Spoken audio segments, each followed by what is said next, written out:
Jai Hind. Guys, welcome to Lion Technical Hub. I'm Lion sir, having 30 years of experience in industry, and today we'll learn about synchronous motor. And we'll learn the function of synchronous motor and how it works and how it improves the power factor. So friends, जो लोग अभी हमारे इस channel में नए जुड़े हैं, कृपया चैनल को सब्सक्राइब कर लें ताकि इस तरह के जो है टेक्निकल वीडियोस उनको डायरेक्टली इसका नोटिफिकेशन मिल जाए और इसका फायदा उठा सकें। तो आइए शुरू करते हैं सिंक्रोनस मोटर।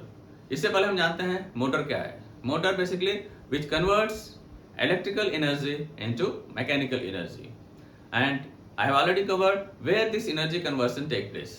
ये कहाँ पर एनर्जी कन्वर्शन होता है?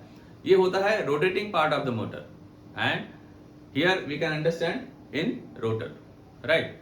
तो सिंक्रोनस मोटर जो है इसमें दो मेन पार्ट्स होते हैं, स्टेटर एंड रोटर। ये डबली सप्लाइड होता है, यानी कि इसमें दो सप्लाई हम देते हैं। जो स्टेटर है आउटर पार्ट ये है, आप देख सकते हैं, या हम इसको यहां पर दिखा सकते हैं, this is stator, right. Stator जो है स्टेशनरी है, लेकिन इसका जो मैग्नेटिक फील्ड जनरेट होता है वो रोटेटिंग मैग्नेटिक फील्ड जनरेट करता है। यहां पर हमने दिखाया है 3 फेज, इसको हम जो है एसी सप्लाई देते हैं स्टेटर को, और जो रोटर है उसको हम डीसी सप्लाई देते हैं, रोटर को डीसी सप्लाई देते हैं। रोटर को डीसी सप्लाई देने के लिए एक अरेंजमेंट होता है। यहाँ पर हमने दिखाया है कि ये हमारा जो रोटर है उसमें स्लिप रिंग है, स्लिप रिंग बनाया हुआ है, इसमें हमने डीसी सप्लाई को देंगे। और यहाँ आप बोल सकते हैं कि आपका सपोज ये पॉजिटिव है, आप इसको निगेटिव से मार्क कर दीजिए, ठीक है। तो डीसी सप्लाई आपने दिया तो आप देखेंगे इसमें जो है यहाँ पर फॉर्म होगा एन और एस पोल बनेंगे, और ए एन एस पोल जो है बेसिकली आप देख सकते हैं, यहां से ये जो वायर आएगा इस तरह स्लिप रिंग होते हुए यहां जो है इस स्लिप रिंग को जुड़ेगा, राइट। और ये जो है वायर इस स्लिप रिंग से इसको इस्तेमाल कर देते हैं। तो अभी क्या होगा कि जब हम डीसी सप्लाई देंगे तो हमारा ये जो मैग्नेट है एनर्जाइज हो जाएगा, यानी इसके ऊपर एन और एस फॉर्म हो जाएगा। कहीं भी आप यहां पर एन एस कर दीजिए या जो है यहां एन कर दीजिए, यहां पर एस कर दीजिए, लेकिन ये जो है रोटेट नहीं होगा, इट विल बी कांस्टेंट। सो ये एक तरफ एन हो गया, एक तरफ एस हो गया, यानी कि इसके अंदर मैग्नेटिज्म बन चुका है।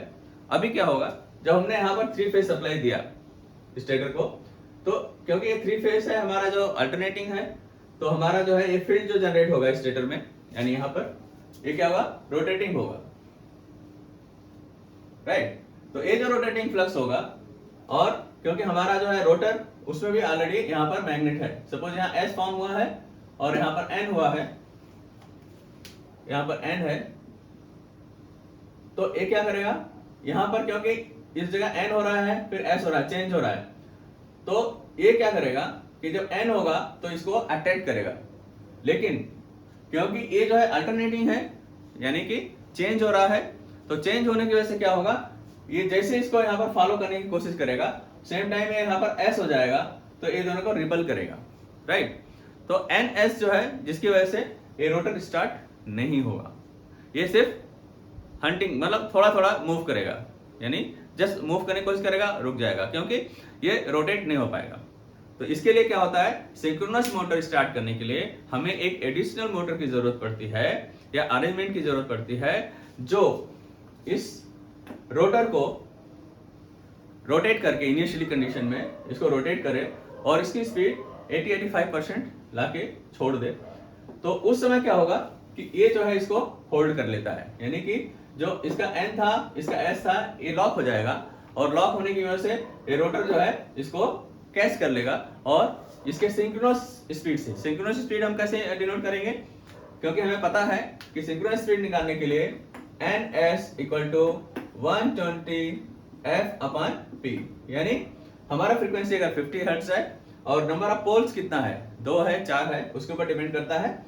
और आपको पता है कि ये सिंक्रोनस स्पीड यानी कि रोटेटिंग मैग्नेटिक फ्लक्स का जो सिंक्रोनस स्पीड है वो हमारे फ्रीक्वेंसी और पोल के ऊपर डिपेंड करता है। जैसे हम पोल को बढ़ाएंगे हमारा स्पीड कम होता जाएगा, राइट। तो ये इसको डिनोट करता है कि इसका रोटेटिंग मैग्नेटिक फ्लक्स का स्पीड कितना है, राइट।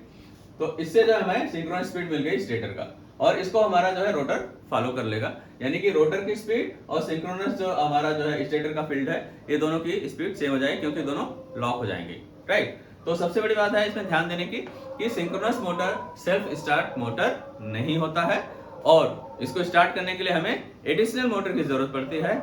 वो आपका हाइड्रोलिक मोटर भी हो सकता है या कोई डीजल ये हो सकता है, तो डीजल इंजन हो सकता है, तो या और भी अरेंजमेंट है जिससे आप जो है इसको घुमा करके स्पीड को आप 80 to 85% ला सकें, राइट। तभी जो है मैग्नेटिक लॉकिंग होती है, ठीक है। ये तो इसका है फंडा, यानी कि बेसिक प्रिंसिपल कि कैसे ये काम करेगा।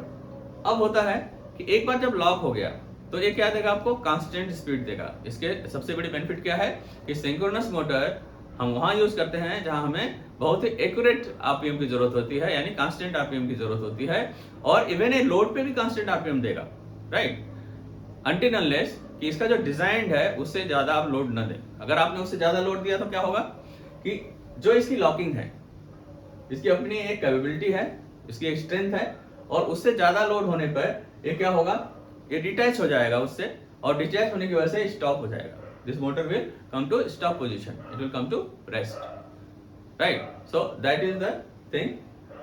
अदरवाइज ये इसका आरपीएम बिल्कुल जो है सिंक्रोनस रहेगा, कांस्टेंट रहेगा, that is the benefit. Okay, now this synchronous motor is also used for power factor improvement, right? Then what is power factor?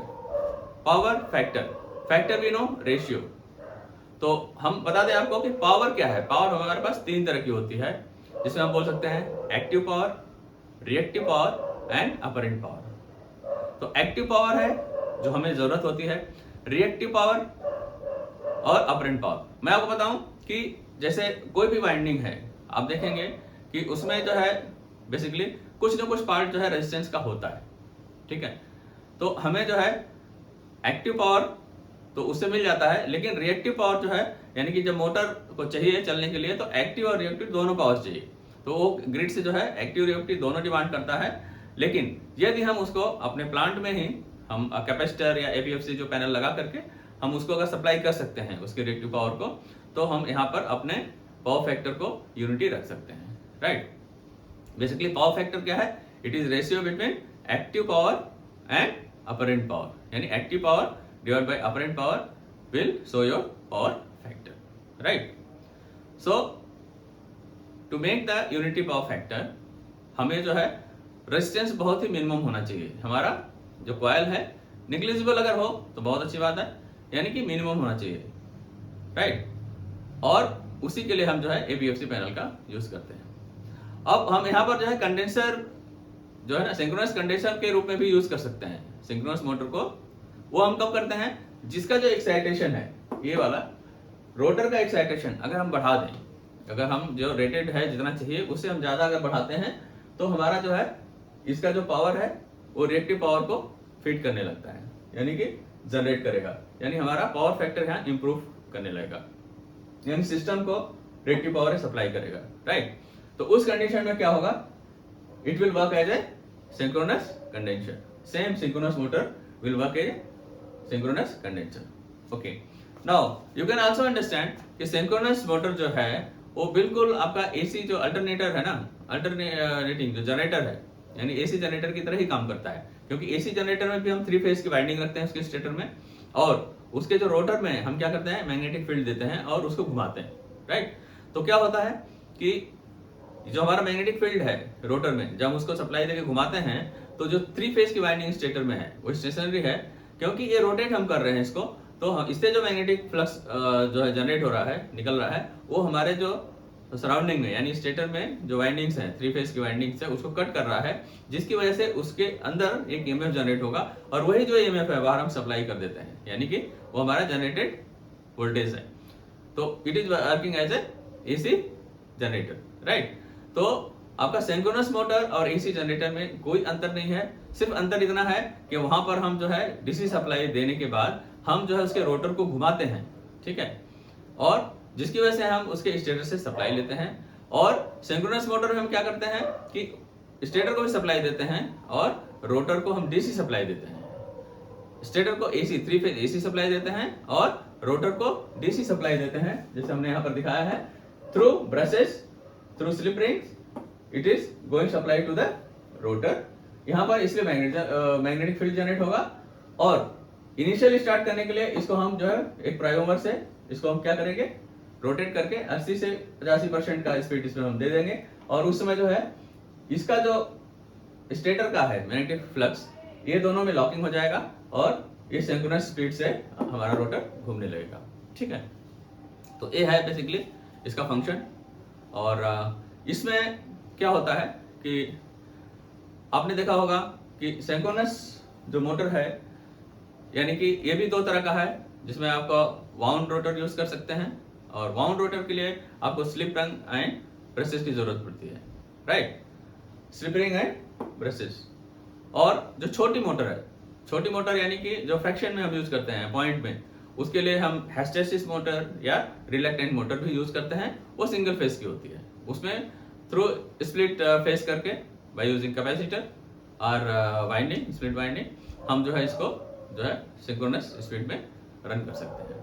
इसमें यहाँ पर जो सप्लाई, जो डीसी सप्लाई हम दे रहे हैं, यहाँ पर दूसरा ही होता है रोटर, जिसमें मैग्नेट जो है परमानेंट मैग्नेट यूज करके भी हम इसको चला सकते हैं।